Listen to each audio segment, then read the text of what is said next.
Once again, it's your man LP coming at you with another episode of LPs and Books. And today, the book we're breaking down is called More of Myself by the legendary Alicia Keys. That's right, New York City's own Alicia Keys. More of Myself. The bio dropped in 2020. So let's take a look and let's tap into it, man. LP the Selector. LPs and Books. Let's get it.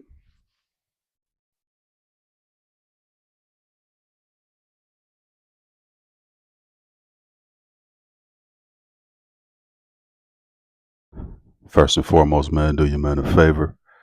Please hit the subscribe button. Please subscribe to the show. Please subscribe to the show. You feel me? It's very important. Please hit the like button. Drop some in the comments. And we'll continue to come right here, man, and break down a fresh book every week. A brand new book to tap into. A lot of them aren't brand new, like right off the shelf, but brand new to pardon me, all of the rest of us who haven't tapped in. So that's my duty, man, just to share these books and just give us another little lane to slide through. You know what I'm saying? So, but let's tap into the book, More Myself by Alicia Keys. Let's get it, man. So, uh, funny thing, every time I think of an Alicia Keys, the first lyrics come to mind is the lyrics she put on the record with Baby Sham, Ghetto Story. I believe it's one of the remixes featuring Alicia Keys. And it's a lyric she sings in there. And it's just very uh visual and biographical. So that lyric stuck with me. It just always sticks with me. And it's funny because uh it's mentioned in the book, you feel me? So check it out. So obviously she's mixed. You know what I'm saying? Grew up with the white mother, in the middle of New York City. You feel me? From the Harlem Hell's Kitchen area. So speaks a lot about her upbringing. Um, Loved playing the piano early on, things of that nature. Speaks on how tough it was growing up with just a single mother. You know what I'm saying? So a nice bond built between her and her moms. You know what I'm saying? And all of the uh, struggles and fun and different things of that nature that a typical teenager enjoys. But however, being right there from Hell's Kitchen in the middle of New York City, things move fast. You know what I'm saying? So she was, had to be quick on her toes, and she was obviously very attractive. She speaks on being thick. You know what I'm saying? She speaks on being thick and trying to hide it, and that causing a lot of attention and as well as tension, with other girls or what have you. But speaks on loving the music, loving the piano. Once she got one, and once she started playing it, it was just natural to her, and you know what I'm saying. So she just created an automatic bond with that, so her mother wouldn't never let her break that bond. You know what I'm saying. So with her mother knowing how attached and how much she loved the piano, she would never let her drop that. You know what I'm saying? Even throughout adolescence and as different things came along, want to have more fun with friends and all the different things of that nature, she would never let her stop that. Now, here's something interesting about the book. It actually starts where she's in motion for her third album, right? So she's in motion for the third album, and there's just a lot of chaos, and she just couldn't take it. You feel me? So she just kind of like pulled the reins in and decided to not move the way she was moving, because what happens is she breaks her life down into two different sections, you know what I'm saying? Leading up until her beginning of her first album, leading up until the blow up of the first record, and then everything since then. So again, she starts at a point of damn near panic, you know what I'm saying, to where she's the lifestyle of a popping artist like her can be very demanding, and all of the yes to this, that, and the third, and the constant grinding and constant work kind of all hit her at one time, and she had to talk with someone who told her to take some time off. She decided to do that, and it changed her life. You know what I'm saying? So that's a interesting thing about the book. It starts there, you know what I'm saying? And then she sort of takes you back to where we just came from. You know what I'm saying? So moving along, man, as a teenager, she first she started out with a group, you know what I'm saying? Her and a group of girls was singing, but obviously she gets picked out as the hot one, you know what I'm saying? The lead and different things of that nature. So it's funny because I didn't realize how young she was, I guess, when I first heard her. And another thing is this: I always check every time I see her or like do pre talk. You know what I'm saying? I remember an old Alicia Keys record called "Die Dee Die." Right? It's on the Men in Black soundtrack. Let me make sure I ain't tripping. Let me make sure I ain't tripping.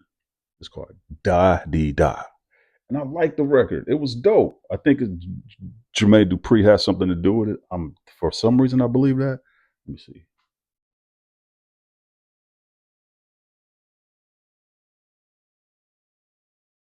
that.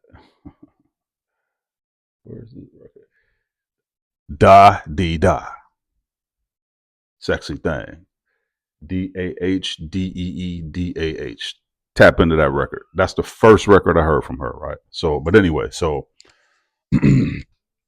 she gets a contract at 16, I believe, with like Columbia Records. You know what I'm saying? A lot of things was always kind of off balance with her because she got skipped up 2 grades. You feel me? You know what I'm saying?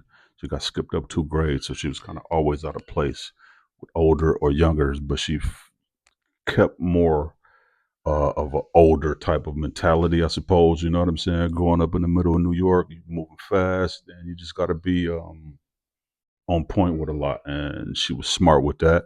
So moving along, got a contract and was attending college at the same time. One thing leads to another, and she decides to run with the music career. You feel me? But as a lot of these stories go, with your first contract, so goes things in her career as well. You know what I'm saying? So with her being a piano player, with her playing the piano was her main thing. You know what I'm saying? And writing and making songs inspired from that. They, obviously wanted to change her to do this, that, and the third, and so she fought with that early on in her career. You know what I'm saying? In her first contract, at least. So she's got her first contract with Columbia Records. Things didn't work out too well for the simple fact that they wanted to try to change who she was and her approach and everything about what she did in terms of making her music. You know what I'm saying?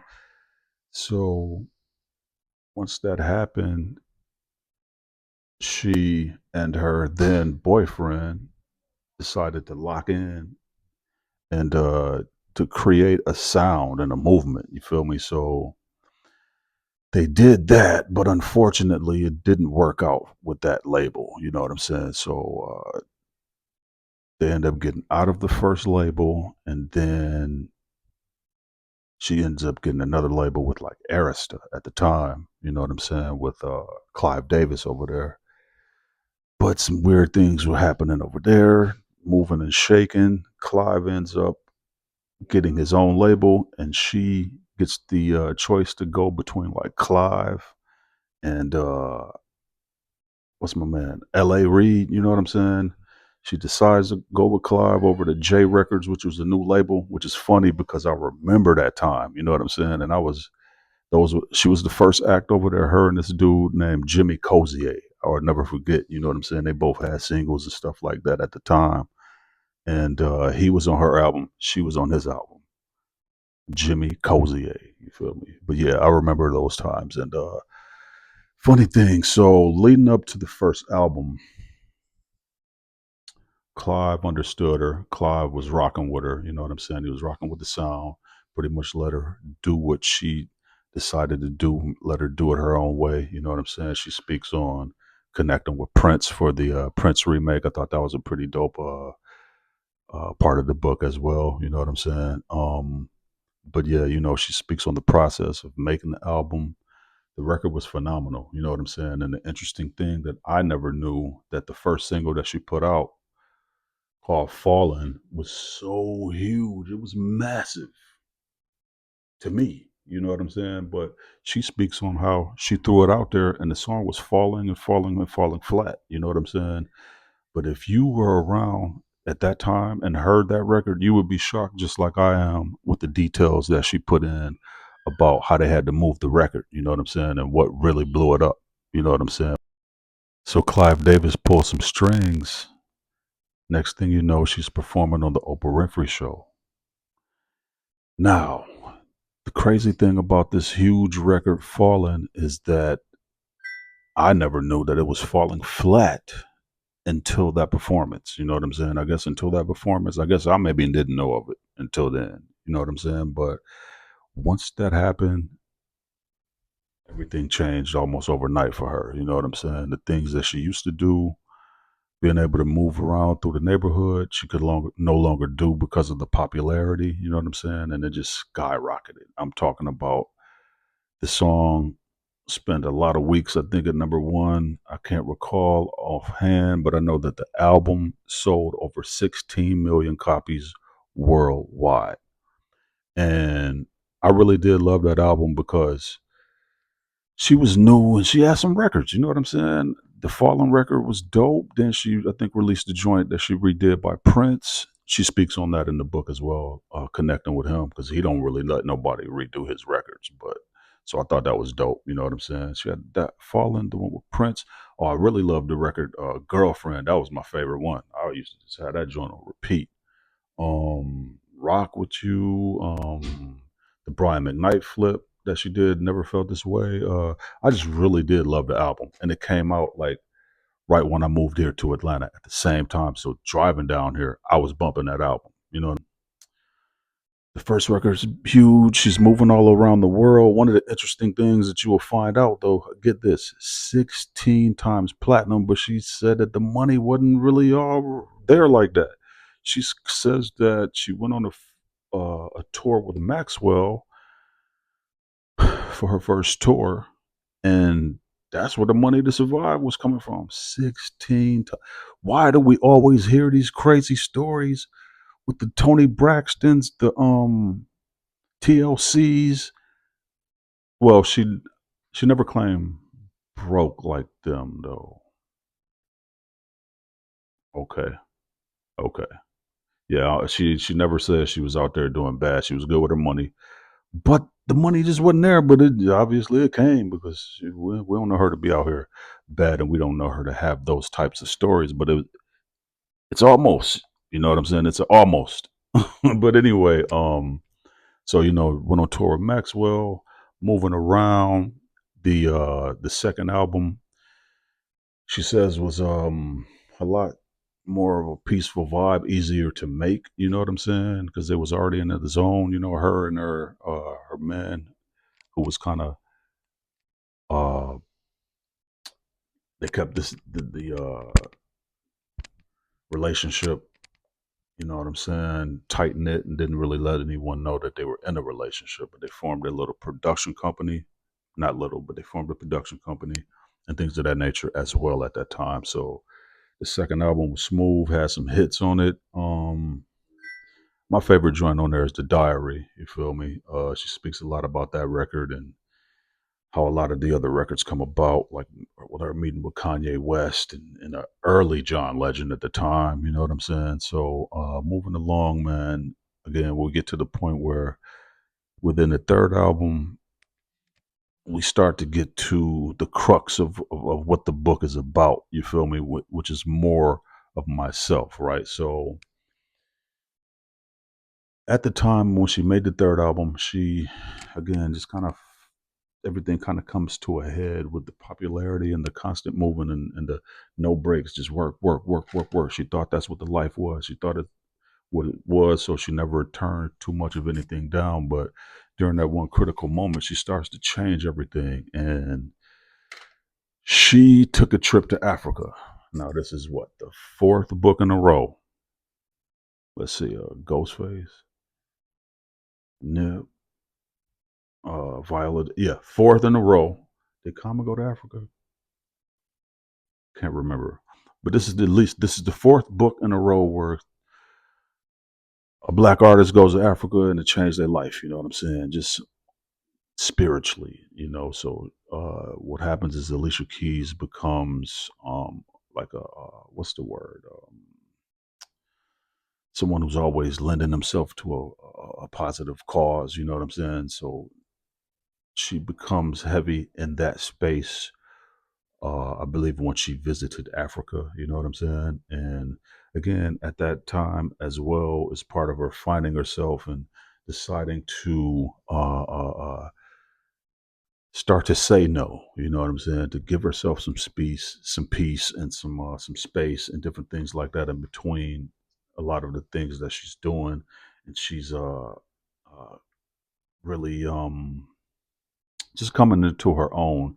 And then I believe that the book has a several different series of her finding herself within the journey. You know what I'm saying? She speaks on uh, a lot of the hits, and then the album by album. The Girl on Fire record, I thought it was dope how she explained that come about. She wasn't too fond of one of the albums that I liked though, The Element of Freedom, because I believe that the I think the I'm Ready song is probably my favorite by her. You know what I'm saying? And I think I like the zone that she was in on that record. I know I like a few records off of that one. I got to double back to it. That's another thing. Since I decided to do this one, I realized that as a fan, I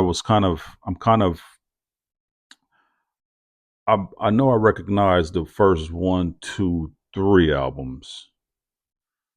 An Element, I think, is fourth, so probably up to Element, and then I kind of tailed off, except for the one with Blended Family. I did tap back in on that one, which is called Here, and I love some records off that one. But then there was one after that. I can't remember which one, but it had a heavy buzz in the streets, and I probably listened, but I don't know that I ever got back to it. So it's been pretty dope to tap back into some of her records once I had gotten into this book. But moving along, man, she speaks on meeting Swiss Beats and her husband, and how she curved him first time that he tried to holler, which was years before they actually linked up. Thought that was a nice little funny story and whatnot. But from there, we get into again her finding herself and lending herself to causes, and you know what I'm saying, speaking upon different things within the family, marriage life. You know what I'm saying? She had an interesting thing where she stopped wearing makeup. You know what I'm saying? There's another one of these instances where she's always reaching to refine herself. You know what I'm saying? She's always on a spiritual journey, and always, you know what I'm saying, liking to take that space with her family and different things of that nature, things that she neglected a lot and didn't give herself a chance to do early on in her career. So it's a beautiful thing to see someone reach such heights and be able to say, "Oh, okay, hold on, we're gonna do this my way." Funny thing is, I don't know how to take these certain things that I see on the internet all the time, but I seen something. Matter of fact, yesterday that says, and then I guess they be maybe because they see me searching Alicia Keys or the word come out my mouth, the phone recording it or something. So therefore, something pops up. So yesterday, something popped up that said Alicia Keys once turned down 9 million to perform for 9 minutes in order to spend time with her husband.